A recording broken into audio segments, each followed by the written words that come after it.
later on. It's Ron from the Colorado Sound. I look like I'm, up at Andy Thorn's house at nighttime. You With look the, like you're in Alaska, which is where we're going this weekend. yes, you are.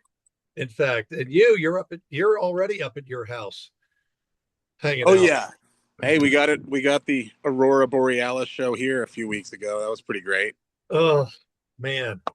Hey, you as part of Leftover Salmon, you guys are celebrating 30 years these days. Uh 35. 35. I Yeah, know that you have not been there for the whole 35 years, that's but right. but as you guys kind of turn around and look backwards a little bit, because this is a bit of a milepost, I'd say. Do you Certainly. got do you guys as a band discuss what that means to you to make it 3.5 decades? Not really. I mean, I think everybody's just grateful to still be doing it and to still have it as an option for making a living in this wild world. But I mean, Drew and Vince say they're happier now than they've ever been with the band, and I love it. It, I've followed the band since I was in high school, and then I joined it, so it's been a fun journey. yeah. What do you think it is that makes Vince and Drew so happy now after 35 years? What's different for them? I mean, it's running smoothly, which is nice. It's kind of a well-oiled machine at this point, and we've had the same lineup of members together for a while, so that makes it easy. There's not a lot of time spent rehearsing or stuff. We learn new stuff when we need to, but we can just kind of go do it, and it works, and it's really fun and easy. You kind of remind me a little bit of the perspective I have on Bob Dylan, which is Dylan to me does not have a rear view mirror in his Yeah, life. He only looks forward. yeah. No, I mean, it's hard to look back at other eras of the band or something and be like, oh, I missed that because then you'll be less happy with where you're at right now. And yeah. everybody's happy with where we're at now. So that's good. Is there, as you do look back or reflect back, is there any kind of best memory that you, Andy Thorn, banjo player for Leftover Salmon, has that whether it gives you a chuckle, or anything, just something that you go, hey, this was pretty cool. Um, I mean, it's been like bringing my kids to all these gigs lately. I have two kids now, and I've taken them to every gig in the last 2 months because we've just been traveling holidays and went to Mexico.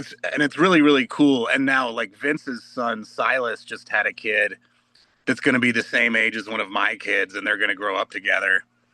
And it's so cool when we get everybody together, and it's like all these generations of connections and friendships, and it really is cool. That's all kind of come from the band. Um, yeah, it's a part of our life, and it's really awesome. It's a great part of your life. It's a big part of your life. Yeah, it's a big part of our life, and it's sort of led our whole life, really. Yeah. When you think about the Colorado music scene, which obviously the band has been a part of for a long time, you've been a part of for a long time, can you sort of put into words what you think you guys get by being a Colorado band that you would not get if you were anywhere else? I mean, I know that you grew up in North Carolina, right? That's right. And you're part of that scene, that scene, and for crying out loud, bluegrass, North Carolina, that fits together. But what is it about Colorado? Because we call ourselves the Colorado Sound. We play a lot of Colorado music, and I just wanted to sort of get your take on what this state has meant to you guys as a band, or even just you personally. I mean, yeah, growing up in North Carolina, I was a bluegrass kid. But then when I started discovering the Colorado bands, there was this whole mystique of all the bands from Colorado, Yonder Mountain, String Cheese, and Leftover. I think I saw all of those bands the same year at Merlefest in the late 90s. And they were all sort of cooler, hippier, maybe a little bit looser, partying. And I knew that all of those bands were from Colorado. So at that point, you're definitely set on wanting to go out there. And the music was a little bit freer too, not just culturally, but yeah, like they jammed and they weren't worried about exactly how Earl Scruggs did it or whatever. Like in North Carolina, there's a lot of purists And I think I was ready to get away from that. So I've always wanted to get to Colorado. So while I was in college, I went out to do the Rocky Grass contest and I ended up winning that. And that sort of started, that's how I made all my Colorado connections, you know? And how long after you won that? I can't remember. How long after you won that did you move out here? I actually didn't move out here till like 6 years later, but I started coming out more regularly to play. Yeah, and because you had won in at Rocky Grass, you kind of already had a plugged in network at Right. that. It's a nice way to get your name out there and meet a lot of people. And I still think it's a good thing for a young player to do if they're looking to get in the scene. Do the Rocky Grass or the Telluride contest or whatever contest they live near, you know? Yeah. I don't want to ask you to look backwards, so I'm going to ask you to go up into the crow's nest or just to the front of your house, to have a longer Right. view. Yeah, Um, the wind would yeah, then we'd be in the wind there. well, it'll give us all the new hairstyle. But Right. when you get up in that crow's nest and you look forward, what do you see for the band for Leftover Salmon in the future? Do you guys plan out in any way, shape, or form, or is it very organic and just what happens happens? I mean, we don't plan much more than a year in advance, which is already a lot to be planning that far in advance. It's kind of crazy, like your whole life is getting planned a year before you're doing it. And that's how I plan all my family trips, and everything we're doing is around the band's schedule. But we're really lucky that we do plan that far in advance these days because it used to be like way later we'd find out things that we're doing. But past the year, we don't really, we're like, the 40th anniversary is coming up, but I haven't heard anybody mention it. And I just hope we're still doing it when we get there. And it just gives you another fun push, another thing to market a tour around or a new album. And it keeps it fun, you know? So I hope we're still doing it when we get to 40 years. And I think we will be as far as we all know. Yeah, you're all still healthy and making good music, and Yeah, as you said, Vince and Drew are having the best time in the almost 40 years. So why wouldn't they keep going? right. We've made a lot of albums the last few years. So I don't think we're like itching to get back in the studio. But I would bet that will happen sometime in the next few years, or maybe a live album or singles or whatever people do these days, you know. But we've made 3 albums in 6 years, which is pretty crazy. We had a good we were with Compass Records, and yeah, I'm not sure what we're doing next in that department. So we'll see what songs we write and see if we have the need to record. You let the other people handle that stuff. Yeah, You just make the music, you know. How exactly. did how did it feel for you guys? Speaking of the 40th anniversary, when you guys were rolling around in your 30th, how did it feel to have a book written about the band and about your history? To have something like, hey, there's this sort of loose organic bluegrass band, and we've got a book It written was about really, us. I mean, that was really, really cool. A lot of it's about the band history and stuff. I had a little bit of trouble reading about it while I'm in it, so I haven't even read the whole thing, and I sort of look forward to reading it once I'm not in it. I don't know when that will be. You know what I mean? Yeah. Sort of weird to read about your own life and your own journey. Well, it But may also actually, the go author ahead. of that book has become a really great friend of ours, Tim Newby. Really great guy. He has kids the same age, and he comes around to hang out with us all the time. And he and Vince just did a little questionnaire at Strings and Soul, this festival down in Mexico, about the 35 years and told stories and stuff. So he knows more about the band than they Yeah. know about themselves. Yeah. So Well, he's the like band bringing up stuff they can't even remember. well, the band just moves along and does what it does. Tim is researching and Right. remembering, like from a fan's point of view. Yeah, Because I'm exactly. But I mean, yeah, I think the book was really cool and it was successful. It's nice that the history is documented in such fashion. Yeah, yeah. Well, I mean, you guys have been together for a lot of years. There's a lot of stories to tell, for sure. and not just bad ones or embarrassing ones. Exactly. I think There's there were some embarrassing things in there, but and there should be. what can you do? There should be. I kind of feel Maybe someday we'll have a Spinal Tap documentary made about the band. Wouldn't surprise me. how do you feel about the terms jam band and jam grass? Are those relative these days? Would I you? think so. I think it's a good way to describe the differences in styles.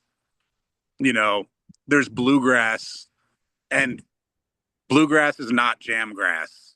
So I'm glad that it has its own genre now, and I think it's a really good way to describe the genre. It's bluegrass that's mixed with jam band, really, and that's what it is. Well, I go back to something you said a few minutes ago about you're from North Carolina, and there you got to do it just like Bill Monroe did it. Yeah, And it's very constricting, whereas jam has no right. parameters. I think that like that jam style came from Colorado, but I think it's crept all over the country now, and it's really crept into North Carolina too. So there's jam grass bands in Asheville and in Durham and in Chapel Hill where I grew up. So it's cool, but I do think that style sort of started in Colorado with Hot Rise. I mean, I guess Newgrass Revival started it as well, but it got jammier and jammier as the hippies took it over in Colorado. Like Solid Ride Bluegrass Festival, Right. you know? But it's a good way to describe it, and that label doesn't bother me at all. Great, great. I kind of feel like the Boulder theater shows that you guys do around Thanksgiving are kind of becoming your own last waltz in a sense every year. Yeah. That there, it's a tradition. It's around the same time of year. It's guest artists. It's every one of them is different, and you don't want to miss it. Yeah, I mean, I don't know the history of the Last Waltz that well, but it's a family gathering around the holiday season. Thanksgiving is this time to like be grateful and look back at the year. And I think that's what it is. So we bring in some of our best musical friends and just have a jam throwdown. And I'm the only one who still lives in Boulder, so it's great for me. Like all my neighbors are at the show, and tons of people from my kids' school and people from this aspect of our life. That it's so cool to get everybody there that time of year when the holidays are there. Yeah, it's my favorite gig of the year almost. My feeling about mentioning the last waltz is not so much about the event in 76, but how these days, and for a while, the tradition has been around the country for last waltz performances to happen. It sort of becomes an annual tradition at that Yeah. time of year. And I kind of feel like you guys at the Boulder Theater are now part of that. Yeah, I mean, I hope we keep this tradition alive. And it's just, yeah, it's so fun to have a little budget to invite special guests like Sam Bush and the McCurrys and whoever else we've had.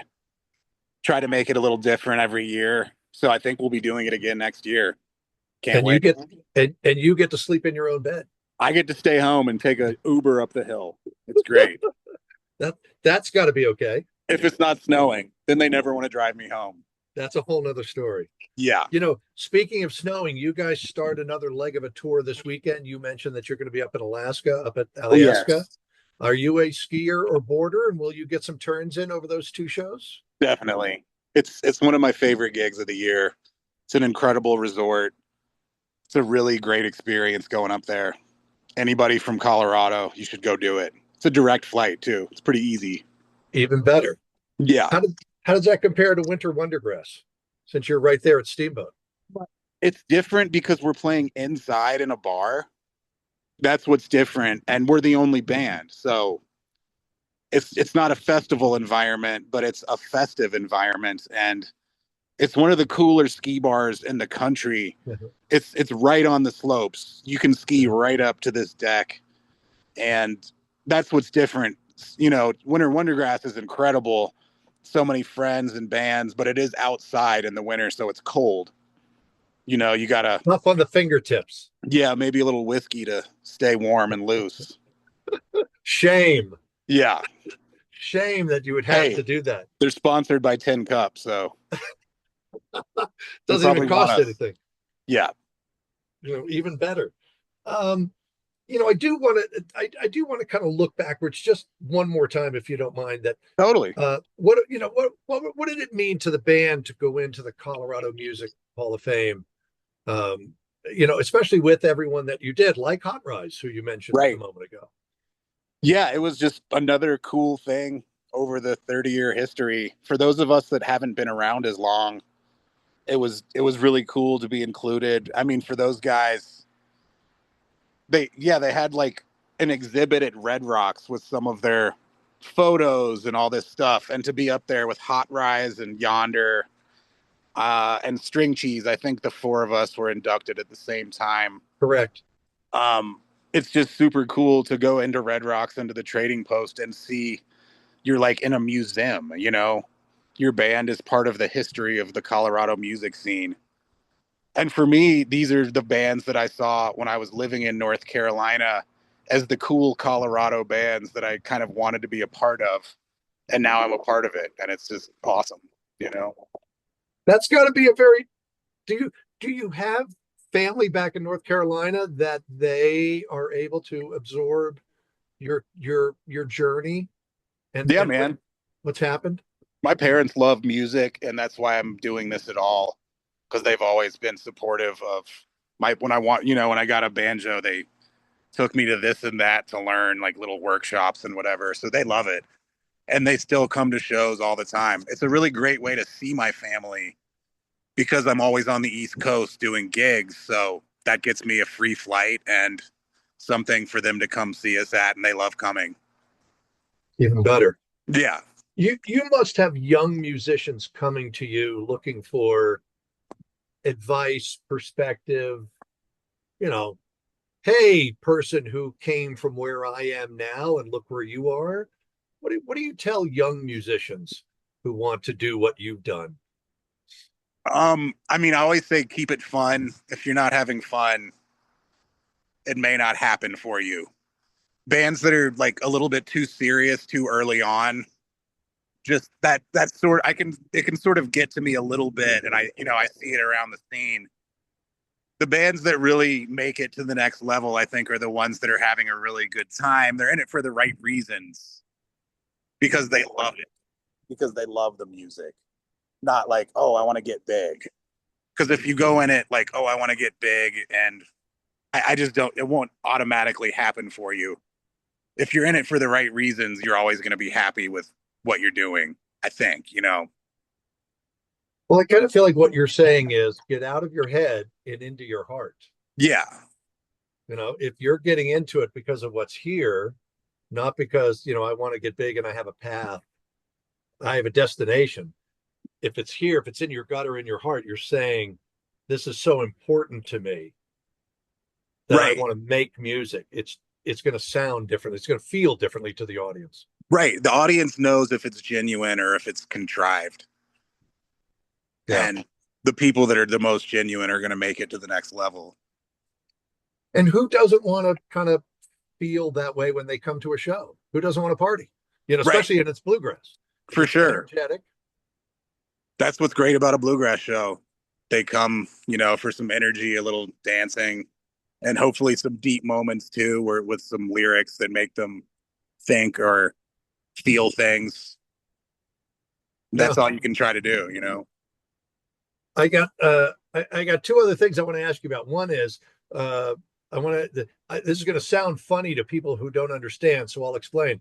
I want to ask you about your foxy neighbor. Yeah, man. For people that don't know, what, 2 years ago you had a fox come by because you live up there in the woods, and you've been playing music for him. Totally. How is that? Is he still around? No, not really. We haven't seen that many foxes lately, which is okay, but we miss the fox family that lived here. It was during the pandemic. We noticed a fox coming by every day because we were home every day finally. We're usually gone all the time. But we sort of befriended this fox, and he liked to sit here and watch me play banjo. And slowly we documented it, and there you go. Had my 15 minutes of fame. I think it's more because I think there's more people who haven't seen these videos that are absolutely fantastic of just kind of perfect Colorado. I mean, it's almost like a Disney movie. Yeah, it keeps coming around again when this news outlet or that picks it up. I haven't licensed it, so I let people share it for free. So Great. somebody always picks it up at least once a year and it goes around again. And Let it. people, yeah, it's great. I love it. Hey, and it makes people go stream my album, Songs of the Sunrise Fox. Perfect. And it is, I mean, it's truly an album inspired by the Fox. And the Fox, it kind of led me to play more clawhammer banjo, which was really cool. And now I'm obsessed with it. That was what the Fox liked. And Wow. yeah, and now I'm totally addicted to clawhammer, which is a different thing altogether. He has a very discerning taste. Yeah, exactly. What a nice neighbor to have. For Um, sure. Last thing I would like you to close our talk with your favorite or best banjo joke. You Oh must God. you must have heard a number of them, or maybe even one that Pete Wernick must have told you. Yeah, I mean, I have a family of four now, so this joke kind of hits home. What's the Okay, difference between a banjo player and a pizza? a banjo player and a pizza. Do tell. A pizza can feed a family of four. So Yes, now I'm trying to do that and yeah, making it work. nicely done. Yeah. Nicely done. Well, we are presenting your show at Washington's this Tuesday, the 13th. When you guys come back from Alaska, I hope that you will have some great Alaska stories to Oh, we tell will. us. We'll be flying high from Alaska. Perfect. Andy Thorn with Leftover Salmon, Colorado Music Hall of Famer. Thanks, man, for taking some time. Thank you.